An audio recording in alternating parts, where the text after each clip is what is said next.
Roboh itu ya, mana ya? Ngapa pula? Kaget be, itu. Jangan kalau gini kan diambil kita nama roboh. Cari kalau sini dulu. Pecah inilah kondisi jerambah Sekipendung yang sudah merusak karena sikok bentor muatan buruk-buruan sudah terpelosok sehari yang lewat. Di mana kejadian ini sudah viral di media sosial. Menurut warga saat ditemui di lokasi, kalau pengendara bentor sudah ditegur supaya tidak nyebrang karena kayu jerambah sudah melapuk. Namun karena masih maksa nyebrang, laju nyebab ke bentor terpelosok. Di mana warga sekitar yang mengetahui kejadian langsung bantu melakukan evakuasi sehingga tidak nyebab ke korban jiwa. Kalau yang seberang? Ke seberang nih, kecamatan. Lama sejak kejadian 2007.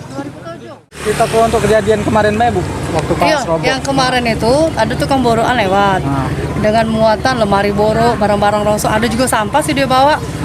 Cuman udah dilarang oleh warga sih, tidak boleh lewat. Ternyata dia masih kayaknya kurang ingat juga sih orang yang bawa borok itu bapak itu. Iya, jadi dia maksa langsung sini. Tapi cak mana evakuasi yang tadi? Maksudnya ini yang buruan itu. Buruan tadi. Ya, tidak bisa kita nak ngomongnya kan banyak yang bantu. Kita nak nekeni juga dia namanya mau nyari duit kan itu. Selain itu, menurut warga dengan rusaknya jerambah ini, aktivitas warga terganggu, sehingga berharap sama pemerintah terkait lainnya supaya gancang beneri jerambah ini. Jembatan ini kita cak mana di jembatan ini rusak?